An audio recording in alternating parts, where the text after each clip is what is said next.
దాదాపు 2 నెలల పాటు ప్రధాన పార్టీలు అన్నీ కూడా ఈ జూబ్లీహిల్స్ ఉప ఎన్నిక నేపథ్యంలో జూబ్లీహిల్స్ నియోజకవర్గం మీద ఫోకస్ పెట్టిన పరిస్థితి. మంత్రులైతే అన్ని పనులు మానుకుని వాళ్ళ నియోజకవర్గ పనులు కూడా మానుకుని ఇక్కడ ఫోకస్ చేసిన పరిస్థితి.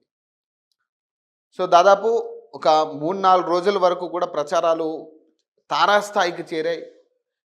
ఏ పార్టీకి సంబంధించిన వ్యక్తులు వాళ్ళు ఆ పార్టీకి సంబంధించిన అలాగే వాళ్ళ ప్రత్యర్థికి సంబంధించిన ఘాటు వ్యాఖ్యలు చేసిన పరిస్థితి.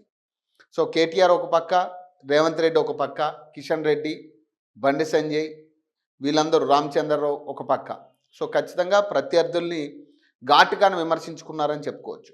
లైన్ క్రాస్ అయ్యి మరీ విమర్శించిన పరిస్థితి. సో కొన్ని సినిమా డైలాగులతో కూడా ప్రజలను మభ్యపెట్టే ప్రయత్నం చేశారు బీఆర్ఎస్ సభలో కూడా. సో ఈ నేపథ్యంలో ఫైనల్గా అయితే నిన్న పోలింగ్ ముగిసింది. దాదాపు 48.7% పోలింగ్ అయినట్టుగా కనపడతా ఉంది ఈవినింగ్ 7 గంటల వరకు కూడా. సో 48.7 అంటే గతంతో పోల్చుకుంటే కేవలం 1% మాత్రమే పోలింగ్ పెరిగింది. సో నిన్న మార్నింగ్ ఏదైతే పోలింగ్ స్టార్ట్ అయ్యేటప్పుడు చాలా ఉత్కంఠ కనపడింది. దాదాపు 60-65% పోలింగ్ అవ్వబోతుందని చాలామంది అధికారులు కూడా చెప్పడం జరిగింది. కానీ ఈ నేపథ్యంలో ఎక్కడా కూడా జూబ్లీహిల్స్ నియోజకవర్గ ప్రజలు ఓటు వేయడానికి ఆసక్తి చూపించినట్టుగా కనపడట్లేదు. మరి దీనికి కారణం పార్టీలో మాట్లాడిన మాటల, లేకపోతే వాళ్ళని అట్రాక్ట్ చేసే విధంగా వాళ్ళ హామీలు ఇవ్వలేదా?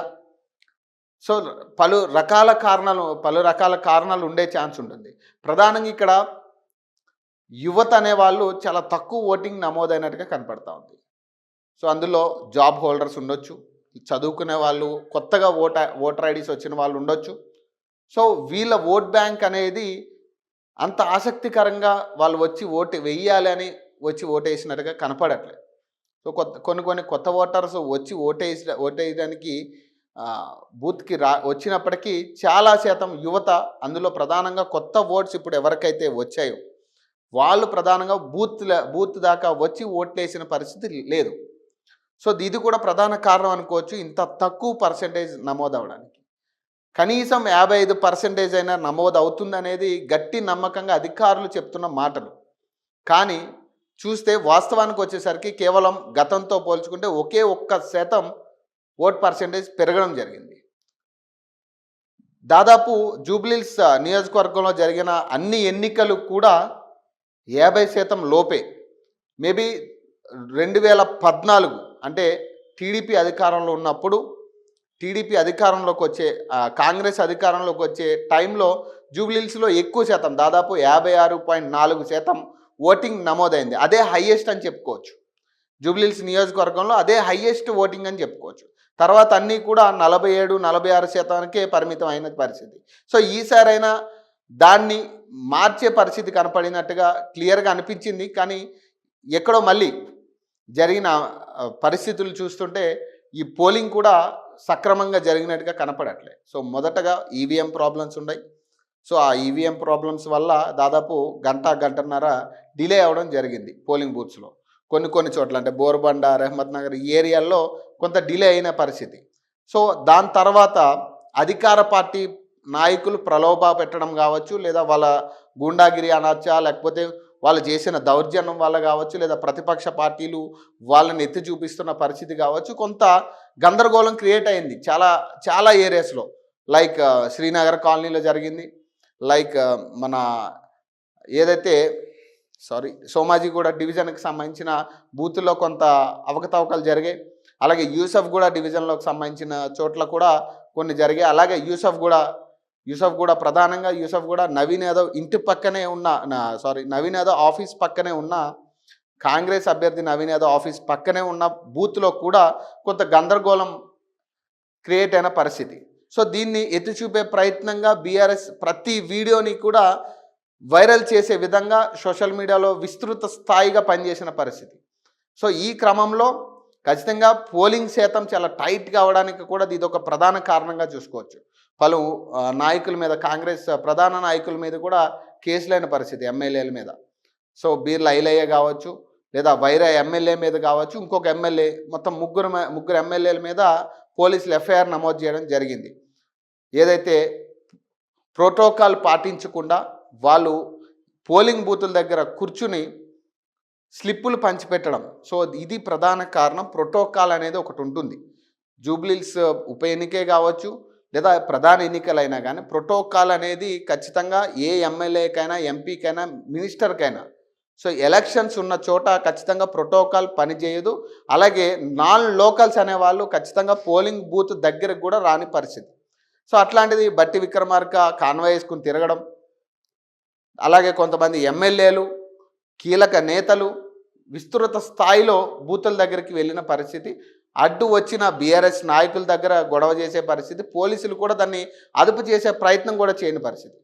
బీఆర్ఎస్ వాళ్ళని కంట్రోల్ చేయడానికి కాంగ్రెస్ వాళ్ళకి చేయించినట్టుగా కనపడతా ఉంది పోలీసులు కూడా, పోలీస్ వ్యవస్థ కూడా. సో అలాగే ఏదైతే భారీ బందోబస్తు దాదాపు 2000 పైచీలకు సిఆర్పిఎఫ్ కావచ్చు, లేదా సెంట్రల్ బలగాలు కావచ్చు, అలాగే కీలకంగా 150 డ్రోన్స్తో మొట్టమొదటిగా ఎన్నిక నిర్వహించడం అనేది ఇదే మెయిన్. డ్రోన్స్ని ఎన్నికల్లో వాడడం అనేది. సో సిపి సజ్జనార్ గారు కూడా ఒక అనౌన్స్మెంట్ చేశారు, 150 డ్రోన్స్ మొట్టమొదటిగా ఈ ఎన్నికకు వాడుతున్నామని. మరి డ్రోన్స్ చక్కగా పనిచేసినట్టుగా కూడా కనపడట్లేదు. చాలా చోట్ల రిగ్గింగ్లు, చాలా చోట్ల దొంగ ఓట్లు పడినాయి. సో ఖచ్చితంగా పోలింగ్ సజావుగా జరగలేదు. ఖచ్చితంగా ఈ రిజల్ట్ అనేది కరెక్ట్ కాదనేది ప్రతి ఒక్కళ్ళు చెప్తున్న మాట. సో ఇది బీఆర్ఎస్కి సపోర్ట్గా కాదు, లేదంటే బీజేపీకి సపోర్ట్గా చేసే వీడియో కాదు. కానీ మేము చూసినప్పటికీ ఎక్కడా కూడా పోలింగ్ బూత్ దగ్గర సజావుగా, సక్రమంగా, నీతిగా జరిగిన పోలింగ్ ఎక్కడా కనపడలేదు. ప్రధానంగా యూసఫ్గూడ, రెహ్మత్ నగర్, బోరబండ, సో ఇటు వచ్చి సోమాజిగూడ డివిజన్స్లో, లేకపోతే అటు ఎర్రగడ్డ డివిజన్లో ఎక్కడా కూడా, ప్రధానంగా షేక్పేట్ డివిజన్లో అయితే కనీసం బీఆర్ఎస్కి ఏజెంట్ని కూడా పెట్టలేని పరిస్థితిలో అక్కడ క్రియేట్ చేశారు. ఏజెంట్ కూడా లేకుండా అక్కడ బీఆర్ఎస్ ఏజెంట్ని కూడా పెట్టకుండా, పర్మిషన్ ఇవ్వకుండా అక్కడ ఎన్నికలు నిర్వర్తించిన పరిస్థితి, పోలింగ్ నిర్వర్తించిన పరిస్థితి బూతుల్లో. మరి ఇవన్నీ చూస్తుంటే ఖచ్చితంగా ఇప్పుడు ఏ రిజల్ట్ వచ్చినా, ఏ పార్టీ గెలిచినప్పటికీ, ఏ పార్టీ ఓడినప్పటికీ ఈ రిజల్ట్ అనేది జెన్యూన్ కాదు అనేది అందరూ చెప్తున్న మాట. మేము కూడా అదే చెప్తా ఉన్నాం చూసిన పరిస్థితులు బట్టి. సో నిన్న పోలింగ్ రిజల్ట్కి సంబంధించి కొన్ని సంస్థలు ఇప్పటికే వారి సంస్థ ద్వారా ఎగ్జిట్ పోల్స్ అనేది పెట్టడం జరిగింది. అంతకుముందు మనం మాట్లాడుకున్నట్టుగా ప్రతి ఎలక్షన్కి కూడా ఎగ్జిట్ పోల్ చాలా కీలకం. ఎగ్జిట్ పోల్ అనేది చాలా డిసైడింగ్ ఫ్యాక్టర్గా కూడా మనకు కనపడుతూ ఉంటాయి. సో ఇక్కడ షాకింగ్గా ఏంటంటే మొన్నటి వరకు బీఆర్ఎస్కి అనుకూలంగా ఇచ్చిన సర్వే సంస్థలు కూడా నిన్న వారు ఇచ్చిన ఎగ్జిట్ పోల్స్ అన్నీ కూడా కాంగ్రెస్కి సపోర్ట్గా ఉన్నాయి. సో ఇదొక ప్రధాన కారణం. అలాగే 7 గంటల వరకు పోలింగ్ జరిగింది, కానీ 6-6:30 గంటలకే ఎగ్జిట్ పోల్స్ అన్నీ రిలీజ్ అయ్యాయి. పోలింగ్ పూర్తి అవ్వకుండానే ఎగ్జిట్ పోల్స్ రిలీజ్ చేయడం జరిగింది. ఇది ఎట్లా సాధ్యం అనేది కూడా మనం కొంత అనుమానపడాల్సిన అంశం ఇది. ఎందుకంటే పోలింగ్ ముగిసిన గంటకి కానీ ఎగ్జిట్ పోల్స్ రాని పరిస్థితి వాస్తవంగా అయితే. సో కానీ పోలింగ్ కూడా పూర్తి అవ్వకుండానే ఎగ్జిట్ పోల్స్ ఇవ్వడం జరిగింది నిన్న చాలా సంస్థలు కూడా. మరి ఎట్లా సాధ్యమైంది ఇది? వాళ్ళు ఎట్లా డిసైడ్ చేశారు ఈ ఎగ్జిట్ పోల్స్ని? ఇది జెన్యూనా అంటే ఖచ్చితంగా జెన్యూన్గా కనపడే పరిస్థితి కనపడట్లేదు. మరి ఇదంతా కూడా మరి వన్ సైడెడ్గా కాంగ్రెస్కి రావడం కానీ అన్ని సర్వేలు. సో ఇక్కడ ఎవరిని తప్పుపట్టడానికి లేదు, కానీ 7 గంటల వరకు ఆల్రెడీ పోలింగ్ జరుగుతున్న ప్రాసెస్లో ఈ క్రమంలో 6:30 గంటలకే ఎందుకు ఎగ్జిట్ పోల్స్ ఇవ్వాల్సి వచ్చింది? ఎట్లా, ఏ బేసిస్ మీద మీరు ఎగ్జిట్ పోల్స్ రిలీజ్ చేయడం జరిగింది? ఇది మా క్వశ్చన్. అలాగే ఇక్కడ చాణక్య స్ట్రాటజీస్ మొన్న సర్వే దాంట్లో అయితే వీళ్ళు బీఆర్ఎస్కి పాజిటివ్గా ఇవ్వడం జరిగింది. కానీ ఇప్పుడు వాళ్ళు ఏం చెప్తా ఉన్నారు? ఎగ్జిట్ పోల్స్లో 46% కాంగ్రెస్కి, 41% బీఆర్ఎస్కి, అంటే దాదాపు 5% తేడాతో కాంగ్రెస్ విన్ అవుతుందని చెప్పి వాళ్ళు అనౌన్స్ చేయడం జరిగింది. సో ఒక్కసారి పీపుల్స్ పల్స్ వాళ్ళు కూడా 48% కాంగ్రెస్కి, అలాగే 41% బీఆర్ఎస్కి ఇవ్వడం జరిగింది. వీళ్ళు ఏకంగా 7% తేడాతో కాంగ్రెస్ విన్ అవుతుంది, నవీన్ యాదవ్ గెలవబోతున్నాడు అనేది వీళ్ళు ఇస్తున్న ఎగ్జిట్ పోల్ ద్వారా మనకు అర్థమవుతా ఉంది.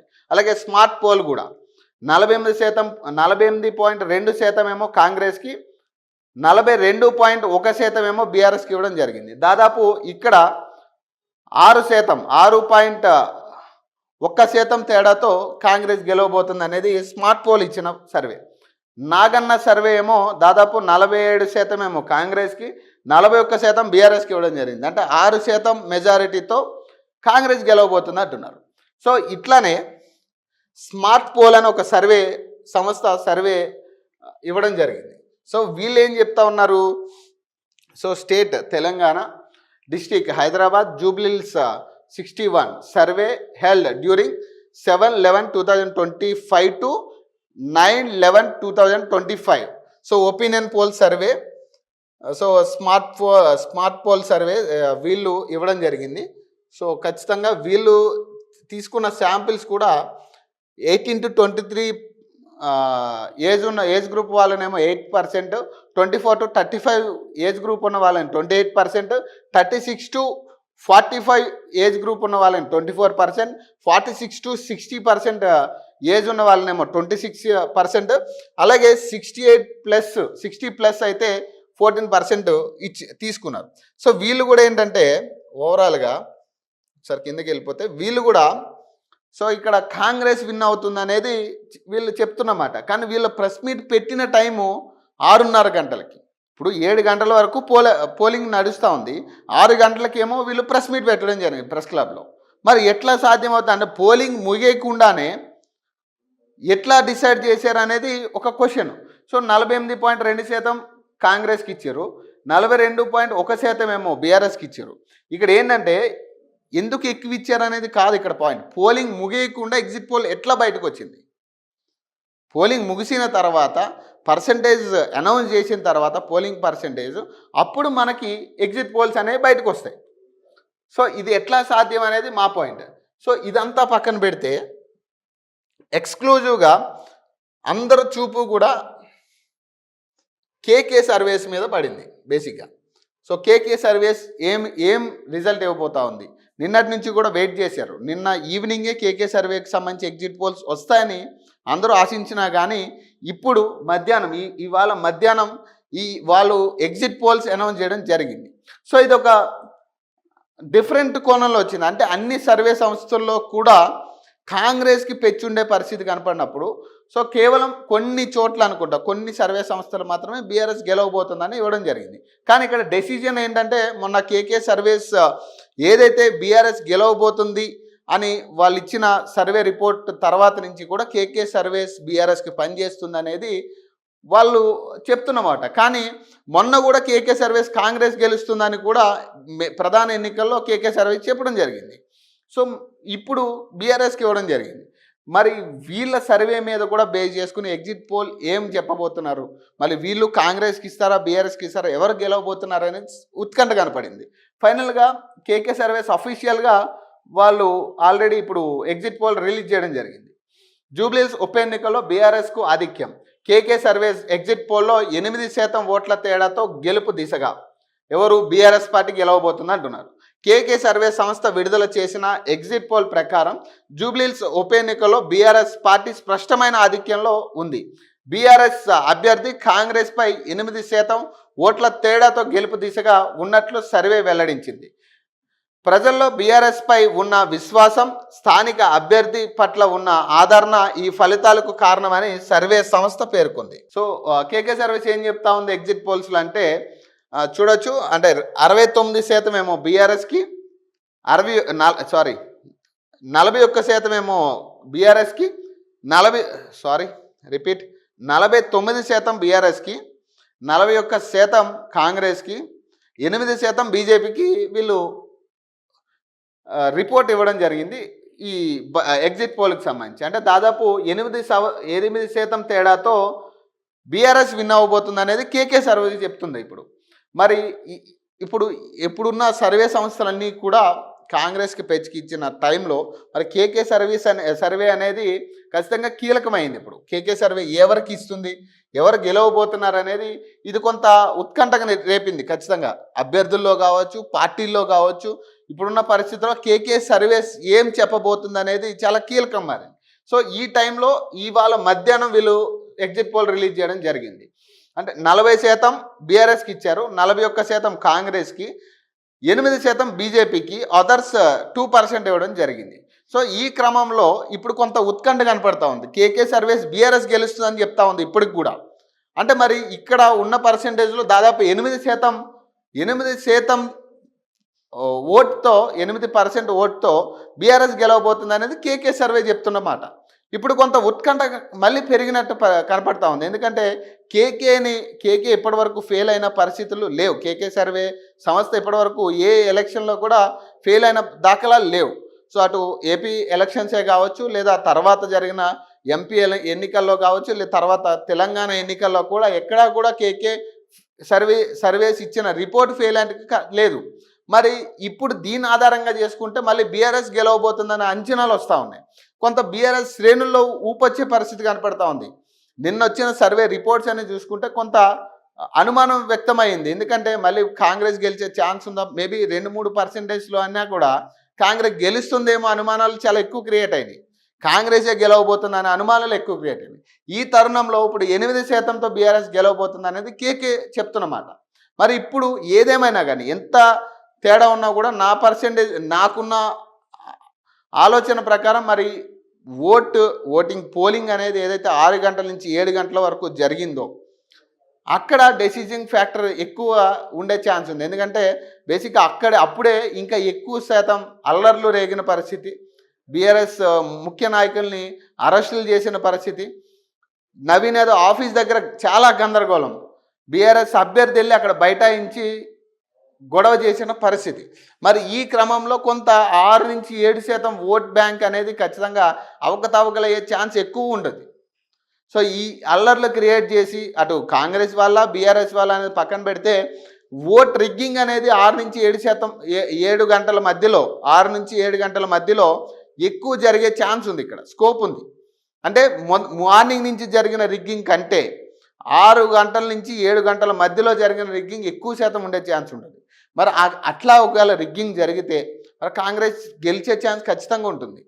లేదు అక్కడ నిజంగా ఓపెన్గా చాలా ప్రతిష్టాత్మకంగా ఆ పోలింగ్ బూతులు ఎక్కడా కూడా తప్పిదాలు జరగకుండా కనుక ఎన్నిక జరగనుంటే మేబీ అటో ఇటో బీఆర్ఎస్ గెలిచే ఛాన్స్ ఉండొచ్చు అనేది మా అంచనా. చూద్దాం మరి ఎట్లా ఉండబోతా ఉంది ఈ రిజల్ట్ అనేది కూడా ఖచ్చితంగా సర్వత్రా ఉత్కంఠ కనపడతా ఉంది. కేకే సర్వేస్ అయితే సో ఇప్పటికైతే వాళ్ళు తేల్చి చెప్పడం జరిగింది బీఆర్ఎస్ గెలవబోతుంది, అది కూడా 8% మెజారిటీతో గెలవబోతుంది అనేది కేకే సర్వేస్ ఇస్తున్న ఎగ్జిట్ పోల్. చూద్దాం ఇది ఎట్లా ఉండబోతోంది. ఏదైతే ఫైనల్ రిజల్ట్కి సంబంధించి ఈ నెల 14వ తారీఖు ఇక ఫైనల్ రిజల్ట్ బయటకు రాబోతా ఉంది. ఖచ్చితంగా మధ్యాహ్నానికి 14వ తారీఖు మధ్యాహ్నానికి రిజల్ట్ అనేది బయటకు వస్తుంది. చూద్దాం ఎట్లా ఉండబోతుంది అనేది.